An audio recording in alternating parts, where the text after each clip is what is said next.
तो बेटा जो आज हमारा टॉपिक है ना दैट इज मैथमेटिकल इंडक्शन। क्या है? Mathematical induction. अगर आप लोग टाइटल देखेंगे ना इसमें दो चीजें है, एक तो मैथमेटिकल है दूसरा इंडक्शन। तो मेन फोकस इंडक्शन पे है। Then we prove it by mathematically, that is why this is called mathematical induction. अगर आप में से मैं किसी को पूछूंगा what is meant by the term mathematical, what is meant by the term induction, कोई कह सकता है इंडक्शन? ये भी सुना है? इंडक्शन मीन्स जब हम पर्टिकुलर केस को लेके जनरल केस पे पहुंचेंगे, पर्टिकुलर से हम पहुंचेंगे कहां पे? जनरल केस पे। That is called induction. This means Adiba in mathematical induction आप लोग किसी रिजल्ट को प्रूव करेंगे फॉर पर्टिकुलर केसेस, फिर आप उसी रिजल्ट को कहेंगे जनरलाइज्ड रिजल्ट। जैसे बेटा आप लोगों को याद होगा हम लोग कहते हैं a प्लस बी का whole square equal to A square plus B square plus 2ab, है ना? जो ये है ना a प्लस बी का होल स्क्वायर, जिसे A square plus B square plus 2ab, या बेटा आप लोग ऐसे लिखते हैं सर a प्लस बी का whole cube equal to a cube plus b cube plus 3 times a square b plus 3 times b square a, है ना?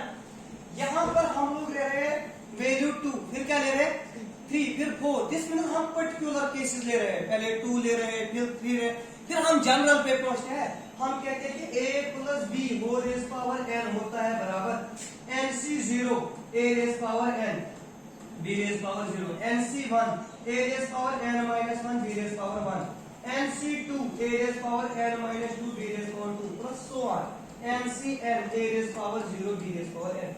तो बेटा यहां हम पर्टिकुलर से चलते हैं 2 से 3 से, या आप ऐसे भी कह सकते हैं sir a plus b whole raise power 1 equal to a plus b, है ना? तो सुमया हम लोगों ने 1 से स्टार्ट किया, फिर 2 से, फिर और फिर आप लोग जनरल चलते चलते गए और आप लोगों ने कहा generally sir, in general sir हम कह सकते हैं a plus b is equal to nc0 a raise power n b raise power 0, nc1 a raise power n minus 1 b raise power 1। तो बेटा आप लोग जब चलेंगे ना कहां से पर्टिकुलर केस से हम पहुंचेंगे एक जनरल रिजल्ट पे, that is called induction, that is called. यही हमारा टॉपिक है मैथमेटिकल इंडक्शन। तो बेटा आप लोगों ने कहा कि मैथमेटिकल इंडक्शन में हमारे पास होगा गिवन मैथमेटिकल स्टेटमेंट। क्या होगा? Given mathematical statement. तो हम उस मैथमेटिकल स्टेटमेंट को यूजुअली डिनोट करेंगे p ऑफ n से। किससे डिनोट करेंगे? p ऑफ n से। फिर हम लोग काम करेंगे, this was step number first. Step number second में आप लोग करेंगे for n is equal to 1, देखेंगे पहले for n is equal to 1 क्या LHS RHS के बराबर है। फिर आप लोग करेंगे for n is equal to 2, देखेंगे सेकंड के लिए। इसके बाद आप लोग करेंगे एज्यूम, जो ये रिजल्ट है ना हम मानते हैं ये कुछ term n is equal to k पे ट्रू है, फिर लास्ट में हम चेक करेंगे k प्लस 1 पे। This is what called mathematical induction. तो बेटा you people are saying that mathematical induction में हम लोग सर पर्टिकुलर केस से जाते हैं जनरल केस पे, या एक पर्टिकुलर फार्मूला से हम जाते हैं फिर जनरल फार्मूला पे। मैं एक और एग्जांपल दूंगा, इंशाल्लाह Rahman you will get that. देखो जब हम अपने प्राइमरी क्लास में होते हैं ना, जब हम LKG UKG, तो हम अपने बच्चों को ऐसे कहते हैं ना, अगर 1 को ऐड करेंगे 2 के साथ तो 3 मिलेगा, यही कहते हैं ना। फिर बाद में कहता है अगर 1 को ऐड करेंगे 2 के साथ 3 को करेंगे ऐड तो कितना मिलेगा? 6 मिलेगा, है ना? तो फिर आप लोग कहते हैं इसको अगर 1 को करेंगे 2 को करेंगे 3 को करेंगे 4 को करेंगे तो क्या मिलेगा? पहले देखो आप लोग आए ना, आपने पहले 2 टर्म्स लिए 1, 2 तो मिला 3। फिर मध्य आप लोग आगे बढ़े 3 टर्म्स 1, 2, 3 तो मिला 6। फिर अब आगे चले 1, 2, 3, 4 मिला 10। फिर इसके बाद चलते चलते गए, आप लोगों ने बच्चों को कहा अगर आपके पास 1 plus 2 plus 3 plus 4 plus 5 plus plus n तक जाएंगे, वो होता है n into n plus 1 divided by 2, n into n plus 1 divided by 2। तो अगर आप अजीबा यहाँ पर क्या करेंगे, आप एक पर्टिकुलर केस से चलते चलते गए जनरल केस पे, this is what called mathematical induction. बेटा सभी के माइंड में आ गया? तो induction means when we move from particular case to general case. Particular case से हम किस पे जाते हैं, या आप लोग कहेंगे हम एक पर्टिकुलर फार्मूला को फिर से जनरलाइज कर रहे हैं, दैट इज कॉल्ड इंडक्शन, है ना? तो इसके लिए आप लोगों ने कहा कि हम लोग पहले स्टेप में मानेंगे जो गिवन होगा उसको लिखते हैं क्या n गिवन स्टेटमेंट। इसके बाद n इज इक्वल टू 1 पे दिखाएंगे, n इज इक्वल टू 2 पे दिखाएंगे, फिर हम एज्यूम करेंगे n is equal to k पे, और जनरली दिखाएंगे n is equal to k plus 1 पे। सभी को क्लियर? तो अब बेटा आपके लिए फिर क्वेश्चन किस टाइप का आएगा हम लोग को एग्जाम में, तो एक क्वेश्चन में दिखाऊंगा, यू विल गेट इंग्लिश, ठीक है? तो बेटा देखो आप लोग को क्या आएगा एग्जाम में, आप लोगों को आएगा एग्जाम में क्वेश्चन ऐसा। अच्छा बाय द वे, अगर आपको कोई पूछेगा what is now this mathematical induction, तो what will be your answer? तो सभी लोग याद रखना, mathematical induction is a technique, it is method जिससे हम पर्टिकुलर केस को प्रूव करते हैं, जनरलाइज करते हैं ना। तो जैसे आप लोग कभी कहते हैं कि हम कंट्राडिक्शन से 10th क्लास में आप लोग मानते थे कि ये दो ट्रायंगल्स है ना ये कॉन्ग्रुएंट नहीं है, फिर आप लोग कह रहे हैं कि ये कॉन्ग्रुएंट नहीं है, फिर आप लोग कह रहे हैं कि our supposition is wrong, they are congruent triangles, याद है? That is called contradiction method, that is called. तो जो मैथमेटिकल इंडक्शन है इट इज वन टेक्निक, ये भी एक मेथड है, इट इज अ टेक्निक जिसमें हम लोग पर्टिकुलर केस को प्रूव करते हैं जनरलाइज केस में, ठीक है? तो आप लोगों का एग्जाम में क्वेश्चन इस टाइप का आएगा कि prove that by mi, what is meant by mi? Mathematical induction 1 plus 2 plus 3 plus 4 plus dash plus n is equal to n into n plus 1 divided by 2। ये प्रूव करना आपको, ये proven statement है, ये आपको पता है ये ट्रू है ना।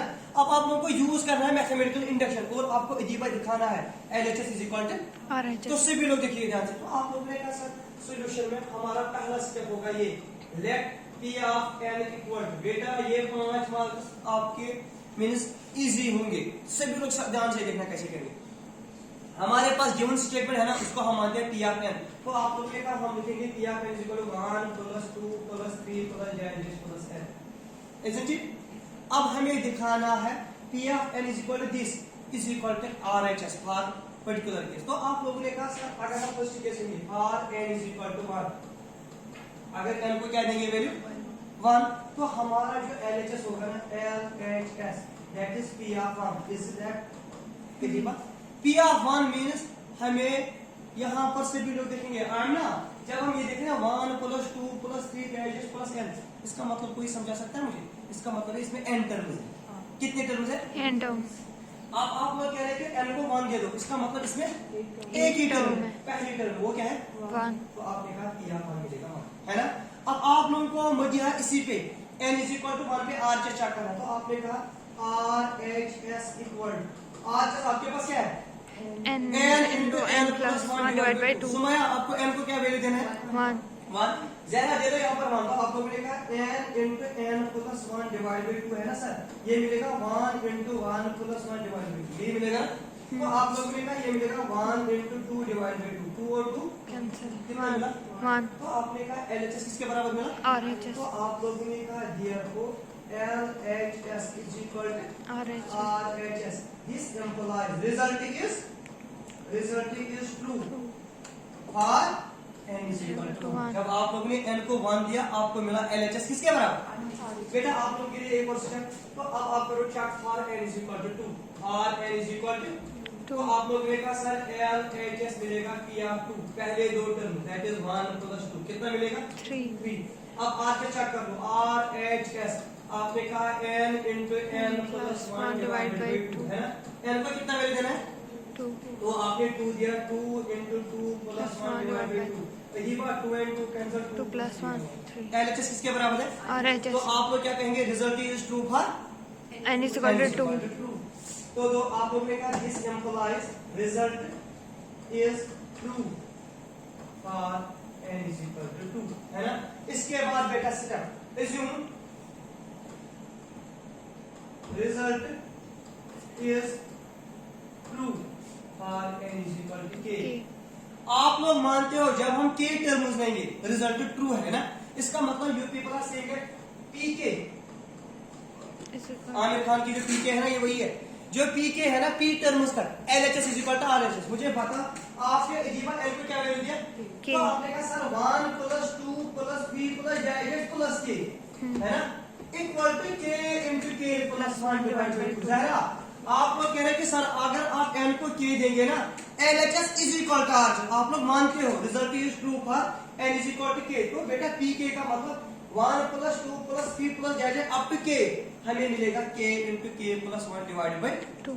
अब हमें लास्ट स्टेप दिखाना है, हमें दिखाना है कि result is true for n is equal to k plus 1। तो आप हम पुट करेंगे, put n is equal to k plus 1। चलो बेटा मुझे बता LHS में क्या आएगा। तो LHS में आपने कहा हमें आएगा k प्लस 1। तो दैट मीन्स आप लोगों को आएगा 1 plus 2 plus 3 plus z plus k plus 1, है ना? Yes sir. लेकिन आप लोगों ने ये लिखा सर, इसको कहते हैं pk, यस सर। है ना? तो this is p of k plus 1। लेकिन आप लोग मानते हो result is true for n is equal to k plus 1। pk भी माना ना आपने? Yes, तो sir. बेटा आपने कहा pk का मतलब है k into k plus 1 divide by 2। याद आया? Yes sir. यहाँ आप लोगों ने कहा ना pk is equal to k into k plus 1 divide by 2, यही मैंने यूज किया। यहाँ तक ठीक? प्लस लिखा यहाँ पर k प्लस 1। सभी लोग कंसंट्रेट करेंगे बोर्ड पे, बिल्कुल कंसंट्रेट ऑन बोर्ड। अगर आप लोग देखेंगे ना इस टर्म और इस टर्म, इसमें हमें कॉमन है k plus 1। True? Yes sir. तो आपने कहा सर k प्लस 1 को बाहर निकालो, यहाँ बचेगा k divide by 2 plus 1 by 1। कोई दिक्कत? आप लोगों ने कहा sir this is k plus 1 k plus 2 divide by 2। कोई एक्सप्लेन कर सकता है कैसे? क्रॉस मल्टीप्लिकेशन, है ना? सभी लोग देखना, आप लोगों को p ऑफ k प्लस 1 मिला, k plus 1 k plus 2 divide by 2। ये आप लोग LHS मान रहे हो, LHS। हमें p ऑफ k प्लस 1 क्या मिला? k plus 1 k plus 2 divide by 2। अब ये हमें LHS मिला, हमें देखना RHS भी यही होना चाहिए। मुझे बता आप में से कोई RHS में n को कौन सा वैल्यू देना है? k plus 1। k प्लस 1, है ना? सभी लोग देखना n को कौन सा वैल्यू देना है? दे दो यहाँ पर, ये क्या बनेगा? k plus 1 k plus 1 into k plus 1 divide by 2। हाँ ये बने k प्लस 1 और 1 कितना बनेगा? k plus 2 k plus 1 k plus 2 divide by 2 यहाँ देखिए k plus 1 k plus 2 divide by 2। तो आपने कहा दिस इज का RHS, है ना? Yes sir. आपने n को दिया था k प्लस 1, तो आपने दिखाया LHS किसके बराबर है? और एचएस तो आप लोग कहेंगे hence fruit. result is true or n is equal to k. This is how we can make use of mathematical. Induction. तो लास्ट पे लिखेंगे in general p of n is equal to 1 plus 2 plus 3 plus j plus n is equal to n into n plus 1। कुछ भी नहीं करना है, बस step 2 3 याद रखने हैं। क्लियर? Okay right.